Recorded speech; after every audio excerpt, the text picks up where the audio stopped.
They crossed her fence at 2 o'clock in the morning. 6 of them, armed, organized, moving through the dark like they owned the mountain, because every mountain they'd ever crossed, they did own. They'd done it 100 times before. Left traps in the pine beds, ran wire through the elk corridors, took what they wanted, and were back at the truck before dawn. Nobody ever stopped them. Nobody ever even tried.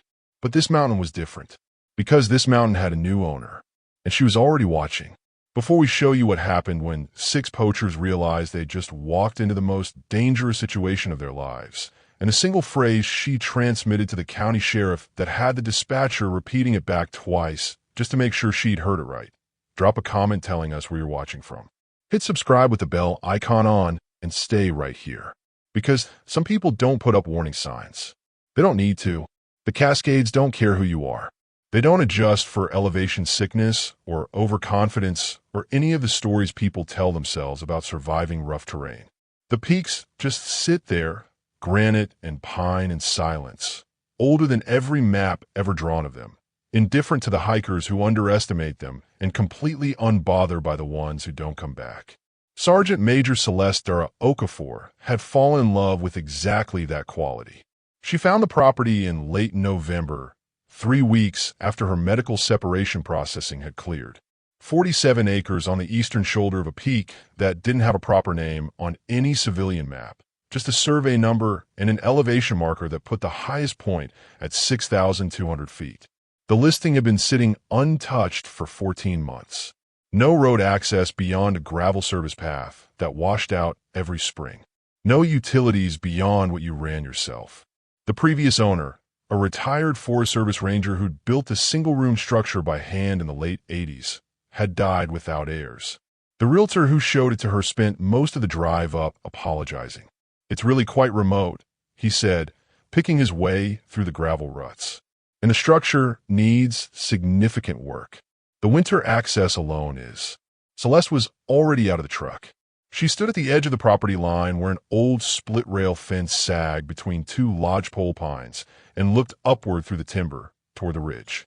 The air smelled like snow that hadn't fallen yet, and pine resin, and the particular kind of emptiness that only exists above 5,000 feet, where the world finally runs out of noise.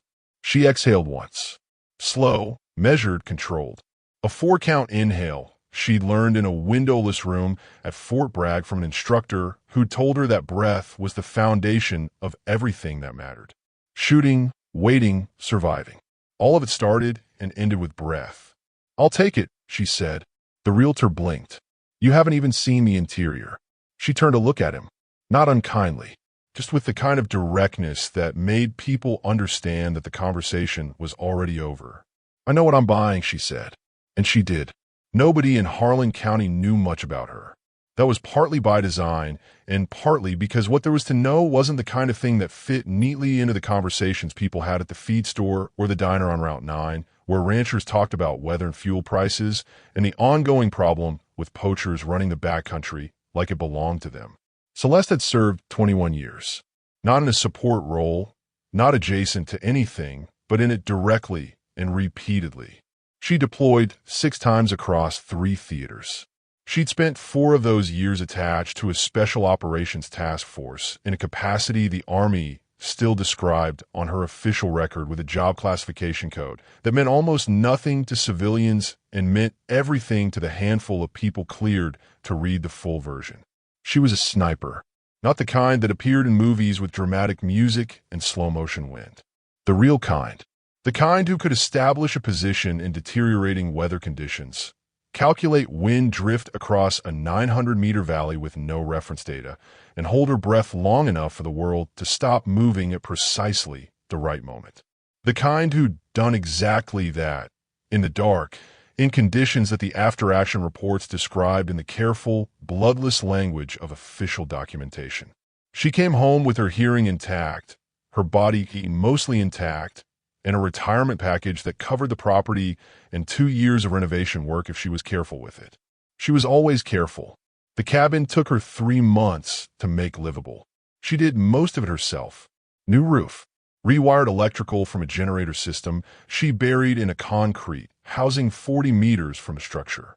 Water from a spring she tested, filtered, and tested again. Solar panels on the south-facing slope that gave her enough power for lights, heat, and the array of equipment she installed along the interior ridge of the property line. The equipment was the thing people would have asked about if they'd known it existed. They didn't know it existed. 12 trail cameras, motion-activated, low-glow infrared, with a 120-degree field of view and a wireless transmission range that fed directly to the monitors she ran from the converted back room of the cabin. She'd wired the property line with sensor nodes spaced 40 meters apart. Not alarms, not tripwires, just pressure and motion telemetry that logged every contact and timestamped it for review. She knew when deer crossed the eastern meadow. She knew when the bears moved down from the high timber in late October. She knew the exact path the elk used through the northern draw at dawn because she'd watched the data for 6 weeks before the first snow and mapped every pattern. She called it her perimeter. In another life, she'd called it something else. The language was different, but the discipline was identical. Know your ground. Own your ground. Then wait. The first sign wasn't a person. It was a snare. She found it on a Tuesday morning, 2 weeks into December, set along a game trail in the northeast corner of the property. Steel cable. Commercial grade. Looped and staked with the kind of practiced efficiency that said whoever said it had done this before and done it often. Designed to catch and hold a rabbit or a marten, or anything else small enough to stumble through. She crouched beside it for a long moment, her breath fogged in the cold air. The pine needles around the stake had been disturbed, then smoothed. Someone had tried to hide the sign of passage. Not well, but enough to fool someone who wasn't looking carefully.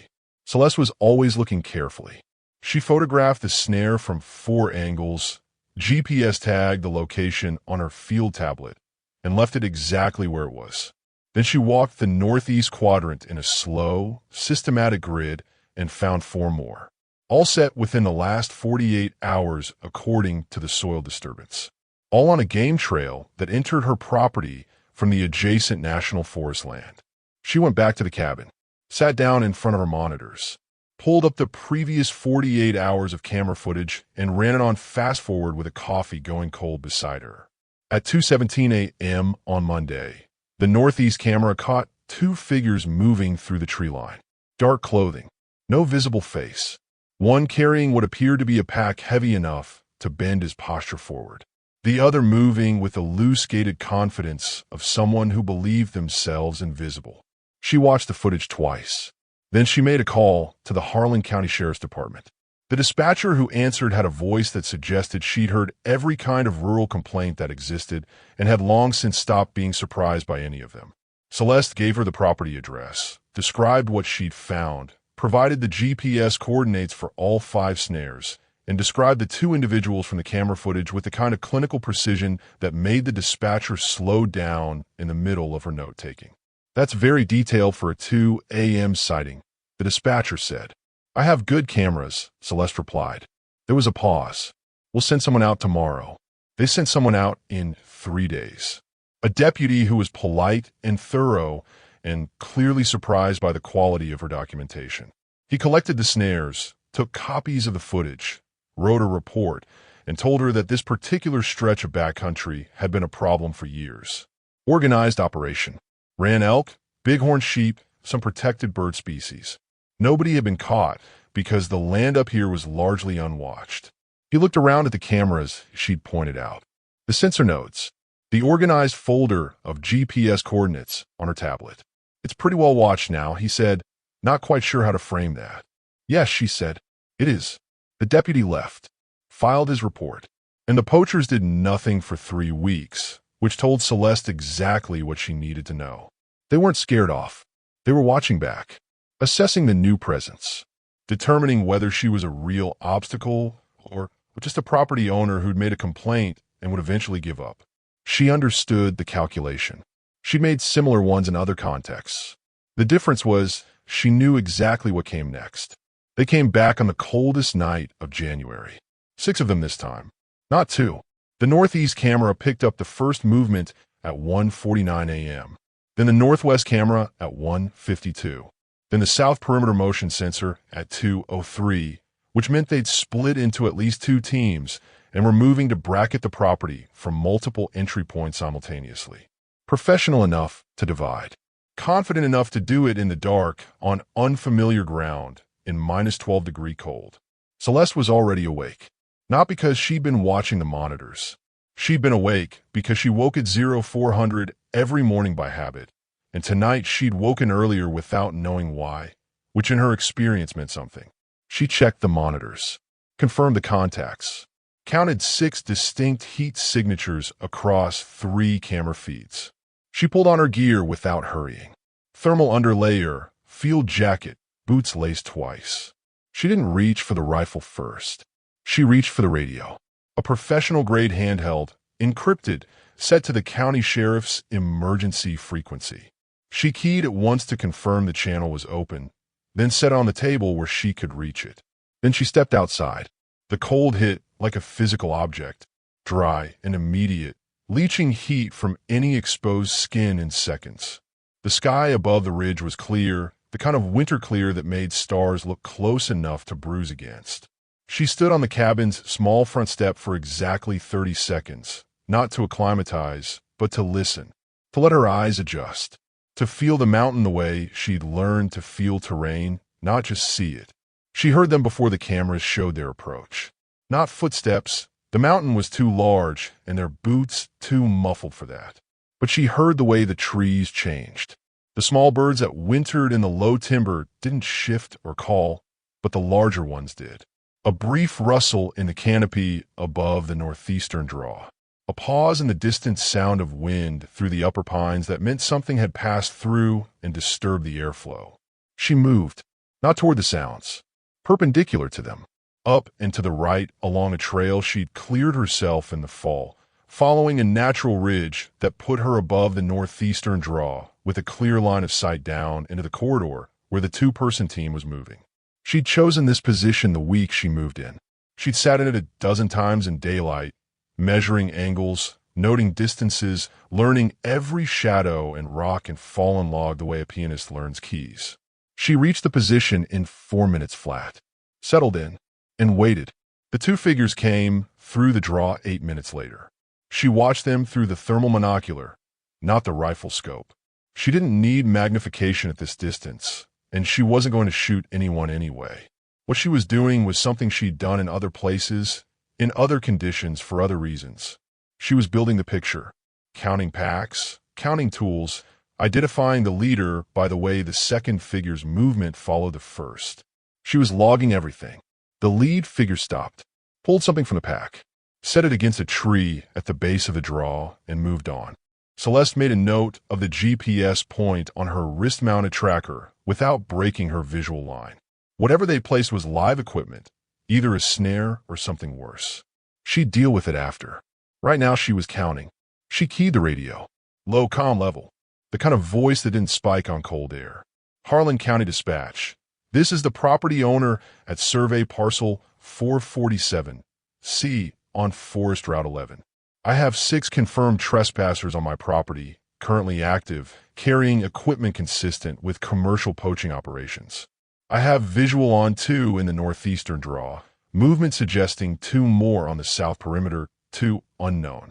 I have camera and sensor documentation of ingress. Requesting sheriff response.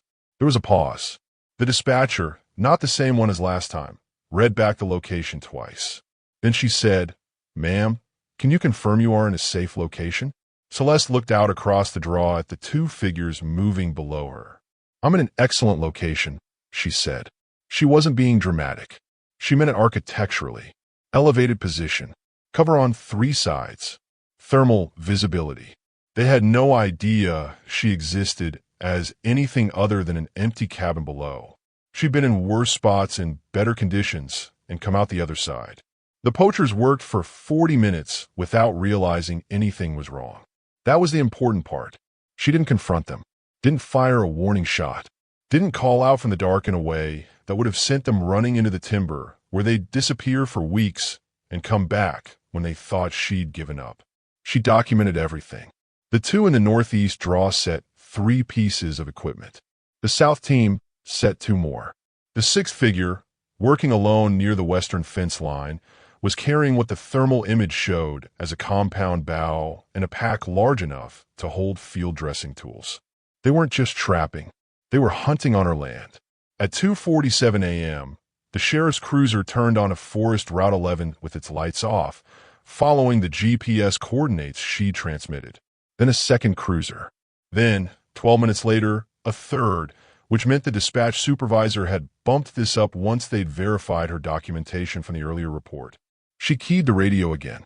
3 vehicles, lights off, approaching from the south access. Tell your deputies to hold at the property gate. I'll walk them in. She came off the ridge the same way she'd gone up. Quiet, deliberate, completely undetected by the 6 people still working on her land who had no idea the mountain had started closing around them 20 minutes ago. She met the lead deputy at the gate. He was younger than she expected. Mid-30s, solid, carrying himself with the careful body language of someone who didn't know what he was walking into. He started to introduce himself. She interrupted him gently. I have 6 on the property. 2 in the northeast draw. Current position approximately 200 meters from your location. 2 on the south perimeter, stationary for the last 12 minutes, probably running a line. 1 near the western fence. I've been tracking them for 53 minutes. All movement is documented on the sensor grid, and I can pull the real-time thermal feed on my tablet right now. She held up the tablet. He looked at it. He looked at her. Ma'am, he said, and then stopped because there wasn't really anywhere to go with that sentence that would be adequate. She'd seen that expression before. It usually came right before people stopped asking questions and started listening. They moved. The arrest operation took 11 minutes. That wasn't because anyone was fast. It was because the poachers had no idea the perimeter had closed until the deputy's flashlight hit the first figure in the northeastern draw, and by then the angles were already wrong for running. 2 tried anyway. 1 made it 40 meters before his boot caught a root in the dark, and he went down hard in the pine needles. The other lasted a little longer, driving up the slope toward the ridge before he crested it and found, without any ceremony, that there was nothing on the other side but more mountain and the quiet dark, and a woman standing in the exact position he'd been trying to reach, hands in her pockets, watching him arrive. He stopped. She looked at him. He looked at her. He sat down on a rock and put his hands on his knees and waited for the deputies to come up. She didn't say anything to him. There wasn't anything that needed saying. Down below, the lights of 3 cruisers cut through the timber. The sounds of handcuffs. Deputies calling positions. The mechanical, methodical business of consequence settling over 6 men who'd spent years believing that the dark was a shield no one could see through. It wasn't a shield. It was never a shield. They just hadn't met anyone who could see through it before. The processing took most of the night. She gave her statement at the property gate, not at the station, because she wasn't leaving her land unattended while her fence was open and 6 people's worth of equipment was still scattered across the terrain. The lead deputy understood that without her explaining it. He set up a field interview and they worked through it methodically. Her field tablet connected to his laptop via the hotspot on her phone, her sensor logs and camera footage uploading directly to the Sheriff's Department evidence server. When they got to the 6th individual, the one with the compound bow, the deputy stopped typing. He looked up. That's Daniel Croft, he said quietly. Celeste waited. He's been on our radar for about 3 years. Elk runs, bighorn. We had 2 protected species cases that we couldn't make stick because we could never put him on the property. He runs this whole operation. The deputy looked at the footage of Croft moving along her western fence line, compound bow across his back, pack heavy. He always managed to be just off the property line when we'd show up. Celeste had been on her property. He'd been 16 meters inside her fence. She'd GPS tagged his position at 4 separate points over 41 minutes. The deputy closed his laptop. We've been trying to get this guy for 3 years, he said. She looked at him calmly. I've been here 6 weeks, she said. He went quiet for a moment. Then, what did you do before this? She adjusted the strap of her field jacket. Logistics, she said. He looked at the monitors, the sensor nodes, the organized, time-stamped, GPS tag documentation that had just handed the county a prosecutable case against someone they'd been chasing since 2021. Some kind of logistics, he said. She didn't respond to that.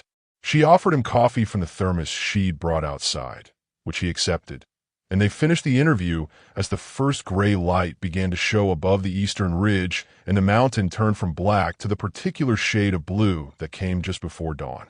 The story got out, the way stories always get out in small counties where everyone listens to the scanner.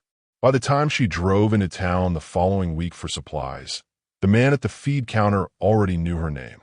Not because she'd told anyone, because the deputy had told his supervisor, who'd told the county wildlife officer, who'd filed a commendation with the State Conservation Bureau, which had sent her a formal letter of recognition that had been routed through 3 different offices before landing her mailbox. She'd used it as a bookmark. In the diner on Route 9, a rancher named Hector, whose family had run cattle in the valley for 4 generations, leaned across from his booth and told her that Croft's operation had been hitting the grazing lands for years, that he'd lost 2 calves to illegal wire traps in 2022 and never been able to prove it, that the county had known and done what it could, but the land up there was hard to watch. She listened without interrupting. When he was done, she said, "It isn't hard to watch. It just requires the right kind of patience." Hector looked at her the way people look at a sentence that contains more information than it appears to. "What kind is that?" he asked. "The kind that doesn't announce itself," she said. She paid for her coffee, gathered her supplies, drove the gravel service road back up to the mountain as the afternoon light slanted long through the timber and the cold settled back into the air with the casual authority of a place that didn't accommodate anything that wasn't prepared for it. She parked, got out, stood at the fence line for a moment.